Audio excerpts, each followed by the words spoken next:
இந்த 41 பேருக்கு வந்து அரசு வேலைன்றது ஏற்றுக்கொள்ள முடியாத ஒரு விஷயம். நீங்கள் சினிமா நடிகராக இருந்தப்போ உங்களை பார்க்க வந்த முகத்தில் இறந்தவங்களுக்கு இப்போ ஆட்சி கட்டில் உட்காந்து அரசு வேலை தருன்றது இது ஒரு சர்வாதிகார போக்கு தான். 41 பேர் இறந்தாங்கன்னா உன்னால தான் இறந்தாங்க. அதுக்கு நீ கவர்மெண்ட் வேலையை நீ எப்படி கொடுக்க முடியும்? சம்பாரிச்சு இல்லை, சினிமா காசுல இருந்து சம்பாரிச்சு இல்லை, அதுல இருந்து எடுத்து கொடு. இந்த 41 பேரை ஒரு உயிர் தியாகம் செஞ்ச தியாகி மாதிரி நீங்க கொண்டு போயிட்டு அந்த குடும்பங்களுக்கு வந்து அரசு வேலை கொடுக்குறீங்க. அரசாங்கத்தோட வரிப்பணம் யாரு? அடித்தட்டு மக்கள் வந்து கொடுக்கக்கூடிய வரிப்பணத்துல தான் அரசாங்கம் செயல்படுது. ஆட்சிக்கு வராம இருந்திருந்தாருன்னா அவர் கொடுப்பாரா? போய் அந்த குடும்பத்துக்கு நான் நஷ்டஈடு கொடுக்குறேன்னா அது மனிதாபிமானமற்ற செயல். இந்த ஆட்சின்றது நிர்வாகத்திறனற்ற ஒரு ஆட்சி. மாமா விஜய்க்கு ஓட்டு போடுங்க, அங்கிளுக்கு ஓட்டு போடுங்க, இப்படி சொல்லி நீ வந்து திருட்டுத்தனமா முள்ள மாதிரித்தனமா நீ உள்ள பூந்துருக்கிற. நீ வந்து ஆட்சியில வந்து என்னத்தை கிழிக்க போற? ஒண்ணு முடியாத உன்னால. ஓகே சரிங்களா? ஆணியே புடுங்க முடியாத உன்னால.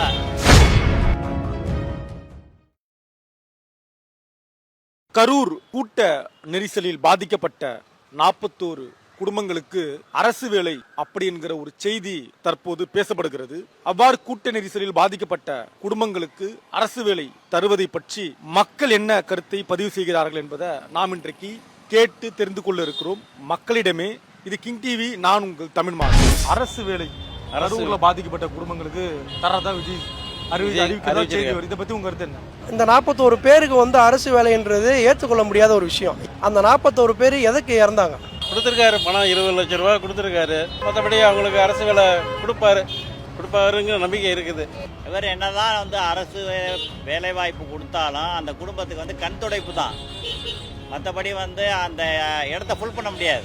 நல்ல விஷயம்தான். 41 உயிர் போயிருக்கு. அவங்க குடும்பத்துக்கு அரசு வேலை கொடுக்கறது ரொம்ப நல்ல விஷயம். விஜய் அண்ணனுக்கு ரொம்ப நன்றி சொல்லுவேன் நான். அரசு வேலை தரலாம். இவரால பாதிக்கப்பட்டவங்களுக்கு நம்ம எப்படி நம்ம அரசுடைய ஏதோ மனிதாபிமானத்துல கொடுக்கலாமே தவிர சரிதானு சொல்ல முடியாது. 41 பேர் இறந்தாங்கன்னா உன்னாலதான் இறந்தாங்க. அதுக்கு நீ கவர்மெண்ட் வேலையை நீ எப்படி கொடுக்க முடியும்? சம்பாரிச்சு இல்ல, சினிமா காசுல இருந்து சம்பாரிச்சு இல்ல, அதுல இருந்து எடுத்து கொடு. அந்த குடும்பத்துக்கு ஒரு அரசு வேலைங்கிறது ஒரு பெரிய பொருளாதார இது கிடைக்குது இல்லையா? அரசு வந்து அவங்களுக்கு ஒரு உதவி செய்யுது. பொருளாதார ரீதியா அந்த குடும்பத்துக்கு வந்து உதவி செய்யறாரு தவிர மற்றபடி வந்து ஆட்சிக்கு வராம இருந்திருந்தாருன்னா அவர் கொடுப்பாரா? பனையூர்ல வீட்டுல ஏசியில உட்காந்துக்கிட்டு அந்த 41 பேரை வீட்டுக்கு கூப்பிட்டு நீங்க தான் நாங்க நிதி கொடுத்தீங்க. நீங்க அப்ப உங்க ஆதங்கத்தை தெரிவிச்சு அந்த நிதி போதாது அந்த குடும்பத்துக்கு? அன்னைக்கு ஓடி போயிருக்க கூடாது. பாட்டுல இருந்திருக்கணும். 41 குடும்பம் வீட்டுல போய் உட்கார்ந்து இருக்கணும். அதுவும் அவங்களும் தமிழ்நாட்டை சேர்ந்தவங்க தானே, தமிழர்கள் தானே, அப்பாவிங்க தானே, கொடுக்கலாம்ல. அது தப்பே இல்லையே. ஏன் நீங்க இந்த மாதிரி அறிவிப்பு செய்யுங்களா? எம்ப்ளாய்மெண்ட்ல பதிவு பண்ணவங்களுக்கு சீனியாரிட்டி அடிப்படையில வந்து வேலைகள் கொடுக்கப்படும்னு போடுங்களேன். ஏன் அதையே முன்னெடுக்க மாட்டேங்கிறீங்க? உண்மைதான், நீங்க சொல்றது உண்மைதான். அரசு வேலைக்கு பதிவு பண்ணி இப்போ எம்ப்ளாய்மெண்ட் ஆபீஸ்ல எவ்வளவு பேர் காத்திருந்தாங்க. அது முழுக்க உண்மைதான், நான் மறுக்க முடியாத உண்மை. ஆனா இருந்தாலும் உயிரே போயிருக்கீங்க, அவங்களுக்கு கொடுக்கறது தப்பே இல்லைன்னு தான் நான் சொல்ல வருவேன். உன்னாலதான் செத்தாங்க. நீ வந்து தனிப்பட்ட காசுல இருந்து எடுத்து கொடுக்கணும். போய் அந்த குடும்பத்துக்கு நான் நஷ்டஈடு கொடுக்கறேன்னா அது மனிதாபிமானமற்ற செயல். இப்படி பண்ணா போதுமா? சேவிங் பண்ண போறாரா?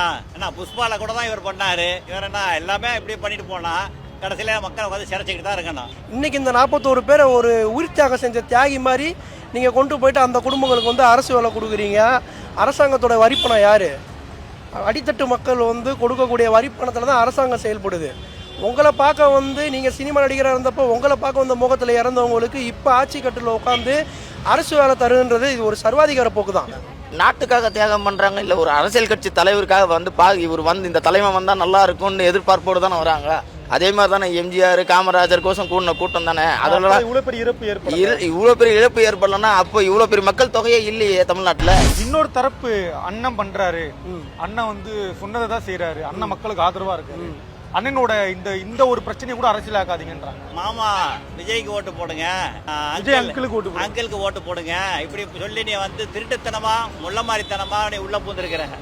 நீ வந்து ஆட்சியில வந்து என்னத்தை கிழிக்க போற? ஒண்ணு முடியாத உன்னால. ஓகே சரிங்களா? ஆணியே புடுங்க முடியாத உன்னால. நீ 2500 ரூபா மகளிருக்கு உரிமை தொகை போடுற சொன்னா அதுவும் ஒண்ணு இல்ல. 6 கேர்ள்ஸ் தரேன்னு சொன்னா அதுவும் ஒண்ணும் ஆகல, வேலைக்கு ஆகல.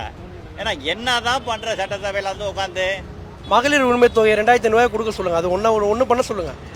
1008 கோரிக்கையை வச்சாரு, தேர்தல் தீர்மானமாக போட்டாரு. இன்னைக்கு வந்து என்னத்தை அவர் செயல்படுத்தினாருங்க? ஒன்று சொல்லுங்க எனக்கு. ஒரு விஷயம் இல்ல, என்னத்தை பண்ணாங்க? சிங்கப்பெண்ணை எத்தனை கைது பண்ணியிருக்கிறாங்க? எத்தனை பாலியல் குற்ற வழக்கு பதிவு செய்யப்பட்டிருக்கு தெரியுமா?